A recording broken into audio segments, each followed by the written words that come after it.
Hello friends, a very good morning to everyone. तो आज जो है सुबह के 4:30 मैं उठ गई थी और उसके बाद मैं अभी आपको टाइम भी शो कर देती हूँ। तो 4:30 हो रहे थे, तो फिर उसके बाद मैंने अपना स्टडी स्टार्ट कर दिया था फ्रेश होके। तो उसके बाद जो डेली का होता है, जो सबसे पहले तो रिवीजन ही करूँगी जो प्रीवियस जो भी मैंने लर्न किया हुआ था, और जीएस करती हूँ सुबह सुबह जो भी है। तो रिवीजन ही चल रहा था, तो मैं 15 to 20 मिनट तो रिवीजन चलता है। उसके बाद फिर मैं अपना लर्न करने लग जाती हूँ, जो स्टडी होती है उसको करने लग जाती हूँ।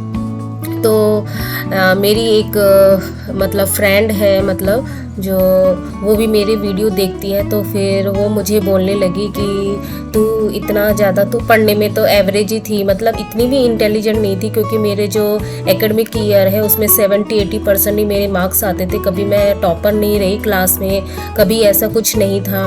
तो वही मुझे बोलती कि तू अब इतनी आवर्स कैसे पढ़ लेती है, कैसे कर लेती है। तो फिर मैं उसको ना यही बोली कि जब हम कोई ठान लेते हैं ना कोई चीज़, या हमारी बहुत ज़्यादा विलनेस होती है कि हमें ये करना है, तो वही है ना, जब हमारी इच्छा शक्ति बहुत ज़्यादा स्ट्रांग होती है तब हम उस चीज़ को कर लेते हैं। तो मेरा तो वही था ना कि मुझे टीचर बनना था। तो जब मैं हमेशा से ये ना, जब भी मेरी मैरिज भी हुई, मैंने बताया भी कि हस्बैंड ने बहुत सपोर्ट किया, तो मैं कभी भी ना फ्री नहीं रही, मैं हमेशा पढ़ाई करती हुई रही। यूट्यूब को मैंने हथियार बनाया। और आपको पता ही है पहले के टाइम पे इतनी गवर्नमेंट स्कूल में मैं पढ़ी हूँ, 10th तक मैं प्राइवेट स्कूल में, उसके बाद 11 12 उसके बाद सारा सब कुछ ही गवर्नमेंट में ही हुआ है। तो गवर्नमेंट में इतनी फैसिलिटी तो थी नहीं पहले के टाइम पे, आज से 10-12 ईयर्स की पहले की बात कर रही हूँ। तो उस समय मेरे जो एकेडमी ईयर था वो इतना भी अच्छा नहीं था कि इतने अच्छे टीचर भी हमको मिलते। तो जो भी है स्टडी में बहुत ज़्यादा गैप था। तो फिर यूट्यूब से ही मैंने बहुत कुछ सीखा। पहले इतने भी यूट्यूब में आप देख सकते हो कि पहले इतने भी वीडियोस नहीं थे। जो कोविड के बाद जितनी फ्लुएंसी आई, जितनी वैरायटी आई, टीचर्स आए, इतने अवेलेबल हो पाए, वो क्या बोलते हैं कोविड के बाद से ही हो पाया। तो मैं कोविड के टाइम पे भी क्लासेस लेती थी, देखती थी। और मैथ मेरा जो है सब्जेक्ट मेरा बहुत ज़्यादा फेवरेट था। मेरी फैमिली में किसी को भी मैथ सब्जेक्ट नहीं था, बट जब 11-12 में मैंने मैथ लिया था तो मुझे उससे मतलब क्या बोलते हैं बहुत ज़्यादा इतना अच्छा लगने लगा कि मुझे जब भी मैं थोड़ा बहुत फ्री होती थी ना, तो मुझे मैथ पढ़ती थी। तो उसी की वजह से मैं हमेशा ना जो अपनी स्टडी से जुड़ी हुई रही। तो फिर यही बात है कि अगर मतलब इच्छा होती है ना, इच्छा शक्ति है आपके, तो आप उसके लिए कभी ना कभी टाइम निकाल दोगे। फिर वही वो मुझे बोले कि पढ़ने के लिए तू इतना टाइम कैसे निकाल लेती है, हम तो हाउस वाइफ है, क्योंकि उसकी भी ऑब्वियसली उसकी भी मैरिज हो चुकी है। तो वो भी मुझसे वही पूछती है कि टाइम कैसे निकाले। तो वही बात है, पढ़ने के लिए समय नहीं मिलता ना, तो समय से समय को निकालना पड़ेगा हमें। तो आपने देखा होगा मैं छोटे छोटे ट्रिक करती हूँ, जैसे मैं खाना बनाती हूँ तो उस समय मैं हेडफोन लगा के, ईडियम्स होते हैं, ये जो भी आपको जो अच्छा लगता है। या मैं इससे पहले तब तो जब मैं राजस्थान जो आरपीएससी रहती उसकी प्रिपरेशन कर रही थी, तो उस समय जब रात को मैं जो क्लासेस लेती थी तो वो मैम हिस्ट्री पढ़ाती थी, वो इतना अच्छा लगता था। मैं रिवीजन के लिए ना जब खाना वाना बनाती थी तब उस समय उसको सुनती थी, तो मेरा पूरा अच्छे से मतलब बहुत अच्छे से रिवीजन हो जाता था।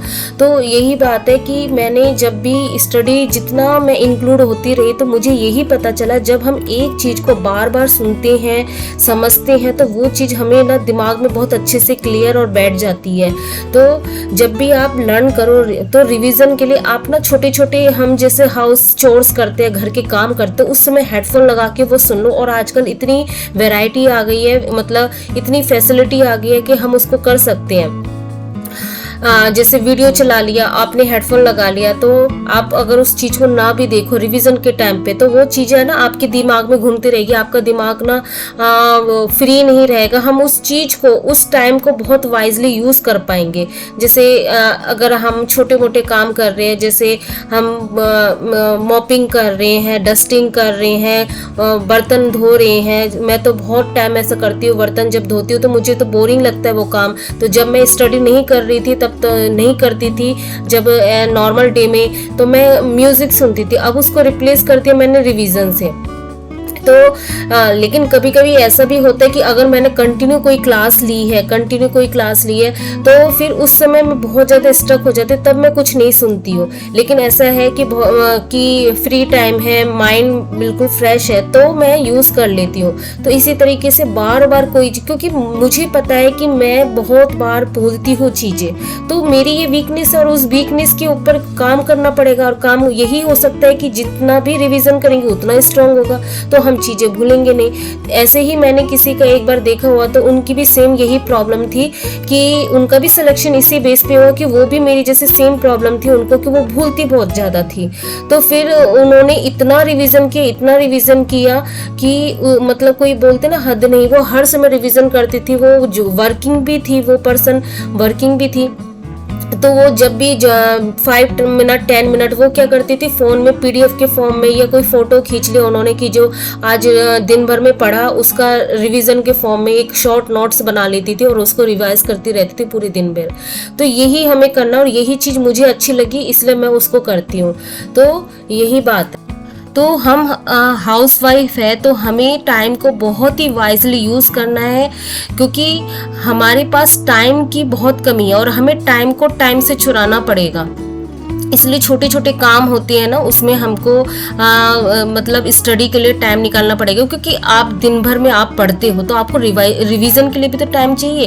तो यही उसी टाइम को इस चीज़ से रिप्लेस कर दो कि आप जब हाउस चोर्स कर रहे हो, घर का काम कर रहे हो, तब उससे रिप्लेस कर दो। या फिर आप वॉक करते हो, या फिर ऐसा भी हो सकता है कि आपको कोई हाउस वर्क नहीं हो और आप ओनली कुकिंग का काम करते हो और घर के काम के लिए आपकी मेड लगी हुई हो, तो जब आप वॉक करते हो, कुछ करते हो, फ्री टाइम रहते हैं, तो दिमाग हमारा हैवी भी हो जाता है, तब आप रिवीजन के फॉर्म में इस तरीके से आप स्टडी भी, क्योंकि रिवीजन तो स्टडी ही हुई ना।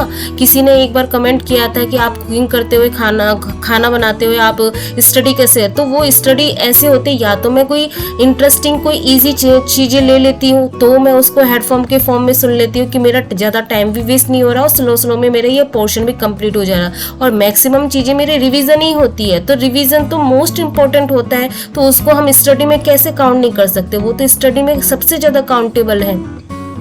क्योंकि रिवीजन नहीं करेंगे तो हम चाहे कितना भी पोर्शन याद कर ले, तो वो कोई भी मतलब बोलते हैं ना कि यूज़फुल नहीं होगा, वो पूरा ही वेस्ट हो जाएगा। इसलिए रिवीजन करना बहुत ज़्यादा ज़रूरी है।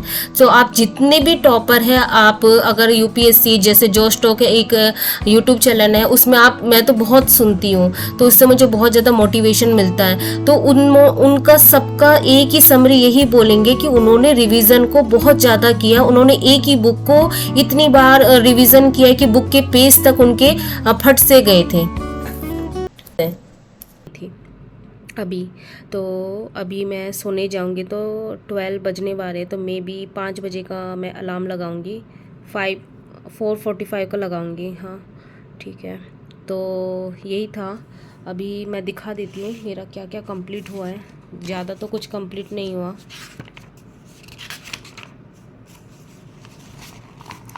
ये ना, तो 6 जून डे हमारा 27 90 डेज़ में से।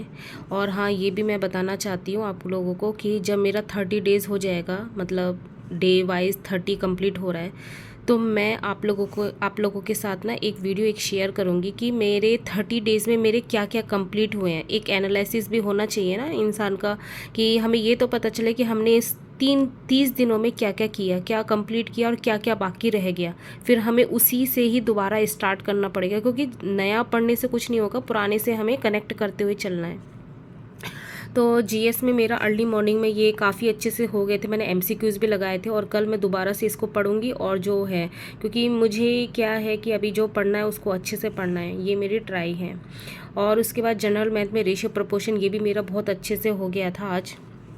ठीक है, हिंदी ही मैंने की थी, हिंदी में रीजनिंग नहीं किया था, तो मैं क्या सोच रही हूँ, हिंदी मेरा हो गया था आज अच्छे से, तो रीजनिंग कल करूँगी। तो और फ्राइडे और सैटरडे, तो 2 दिन मेरा रीजनिंग में अच्छे से हो जाएगा। और इंग्लिश में मेरा A to Z वोकैब हो गया था, लेकिन फिक्स प्रीपोजिशन नहीं होता, क्योंकि मैंने बताया ही था आपको कि पेपर 2 में जैसे 11 बजे 11:30 से मेरी लाइव क्लास थी, तो मॉर्निंग में बस थोड़ा से मैं ये कर पाई थी, A to Z वोकैब और रेशियो प्रपोर्शन और हिंदी, इतना ही हो पाया था क्योंकि और तो टाइम ही नहीं था। मैं 10 से पढ़ना स्टार्ट किया था जहाँ तक मुझे याद है, तो मैं ज़्यादा नहीं कर पाई थी। उसके बाद लाइव स्टडी मेरी मतलब लाइव क्लास थी मेरी 2:30 तक। उसके बाद मैंने थोड़ा सा रेस्ट किया था। उसके बाद 3 बजे से 5 बजे तक लाइव क्लास थी सर की, ये मैम की थी जो यूजी हमारे ग्रेजुएशन पार्ट है, और ये हमारा 11th-12th का जो पोर्शन है।